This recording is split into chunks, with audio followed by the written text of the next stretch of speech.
Impossível não concordar com essa análise de Daniela Lima. É inacreditável a manobra que os bolsonaristas estão tentando fazer. Eduardo Bolsonaro acabou colocando ele e sua turma em péssimos lençóis. Espia. Termina com esse tom de ameaça, né? Ele faz uma ameaça de que tem mais por vir. Ele faz uma ameaça direta, sem citar, mas não precisa, para bom entendedor, minha palavra basta, ao relator do caso, do pai dele, né? Do ministro Alexandre de Moraes, que relata também o inquérito dele. Assim, essa fala do Eduardo Bolsonaro... A partir de 1º de agosto, empresas brasileiras que desejarem acessar o maior mercado consumidor do planeta estarão sujeitas ao que se pode chamar de tarifa Moraes. Essa é uma oportunidade de escolha. Seguiremos o caminho da liberdade, prosperidade e soberania, como os Estados Unidos, ou nos tornaremos uma sociedade controlada e submissa, à semelhança da China, tão admirada pelo STF. Apelamos para que as autoridades brasileiras evitem escalar o conflito e adotem uma saída institucional que restaure as liberdades. Cabe ao Congresso liderar esse processo, começando com uma anistia ampla, geral e irrestrita, seguida de uma nova legislação que garanta a liberdade de expressão, especialmente online, e a responsabilização dos agentes públicos que abusaram do poder. Sem essas medidas urgentes, a situação tende a se agravar, especialmente para certos indivíduos e seus sustentadores. Restam 3 semanas para evitar um desastre. É hora dos responsáveis colocarem fim a essa aventura autoritária. Que Deus abençoe o Brasil e que Deus abençoe os Estados Unidos da América. Eu liguei logo cedo para um líder da oposição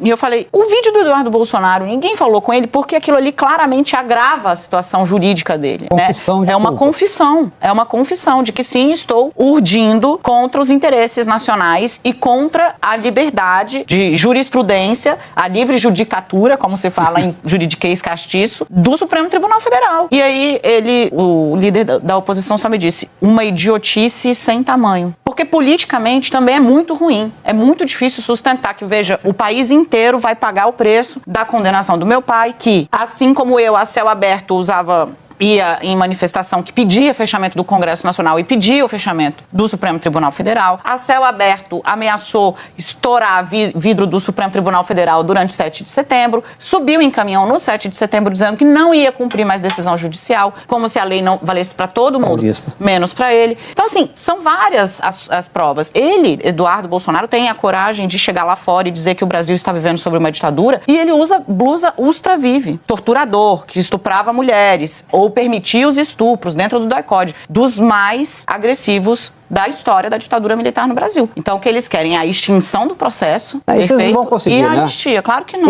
É muito grave. A reivindicação de autoria, né, desse protagonismo que levou a uma retaliação de Donald Trump dos Estados Unidos ao Brasil. Veja, são 200 anos de relações diplomáticas. Uma relação comercial muito intensa entre os dois países, com cadeias produtivas complementares, uma corrente de comércio crescente. A Confederação Nacional da Indústria falou em 10 mil empresas brasileiras exportando para os Estados Unidos. Tudo isso posto em risco em nome de um projeto personalíssimo, de anistia, de chantagem a um país e às suas instituições. Inaceitável, em nome de interesses pessoais de um ex-presidente envolvido numa trama golpista, num ataque à democracia com provas e denúncia muito consistente, como a Daniela lembrou. O que eles estão fazendo é a releitura daquele artigo. Para dar o golpe, eles diziam que o Exército era um poder moderador. O Exército nem poder é, as Forças Armadas nem poder são. Agora, eles colocam o Trump como poder moderador, porque o que eles querem é exatamente isso.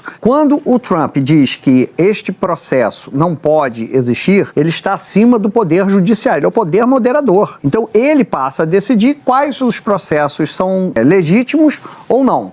Quando o clã Bolsonaro, como diz o Alckmin, determina o que o Congresso tem que fazer em 3 semanas para agradar à vontade do Trump, ele é o poder moderador do Legislativo. Quando dizem que o Lula não pode defender livre comércio ou união com países dos BRICS ou discutir moeda em transação, ele é o poder moderador do Executivo. Então, a luta é para colocar o Trump como o poder moderador, que no Brasil era exercido pelo imperador. A situação jurídica de Eduardo Bolsonaro... É isso que eu ia perguntar, como é que ele fica? Porque conhecendo Alexandre de Moraes como a gente conhece... O ministro está indo com vagar, embora eu tenha conversado com vários colegas do ministro do Supremo Tribunal Federal que relataram um relato muito forte ao ministro de que, olha, todos os indícios de cometimento de crime em andamento estão dados para exarar um eventual mandado de prisão. Mas, pior, ele pode estar prejudicando o próprio pai, porque Total atrelado, as né? teorias de que Bolsonaro planeja fuga, pedir asilo, etc, estão todas dadas. Ele aponta o pai como beneficiário direto da atitude que ele está tendo lá fora, que, falando em bom português, é lesa pátria. Tá? O Bolsonaro está com o julgamento em andamento. E ao apontar o pai como beneficiário desse ato de interferência ou de uma tentativa de interferência direta no exercício do poder judiciário, ele pode ter prejudicado. E Bolsonaro, que no fim do dia... Eu, quando também falando com uma fonte de manhã da oposição, né, sobre o discurso de jogar pra cima do Lula, né, de dizer que o problema foram as declarações do Lula, eu falei, mas você acha que cola? Porque, assim, as pessoas estão há meses vendo vocês dizendo que o Eduardo tá lá pra isso, que tem influência, que é importante pra família o Trump e etc e tal, e agora vai jogar a culpa, sendo que ele assumiu, ele falou, é o que dá pra fazer. Porque pra própria oposição foi um tiro no pé. Lembrando, porque o discurso dos bolsonaristas é a diplomacia translocada do Lula, né, foi o causadora dessa... Eu convido o assinante a colocar aí as palavras vírus chinês mais ministro mais Bolsonaro durante a pandemia. Você vai encontrar, inclusive, uma postagem muito agressiva do Eduardo Bolsonaro à China, essa sim, a maior parceira comercial do Brasil. Convido o assinante a refletir se, diante daquela situação, a China tivesse feito algo parecido conosco, o que é que estariam dizendo? Como estaríamos hoje, hein? Exatamente.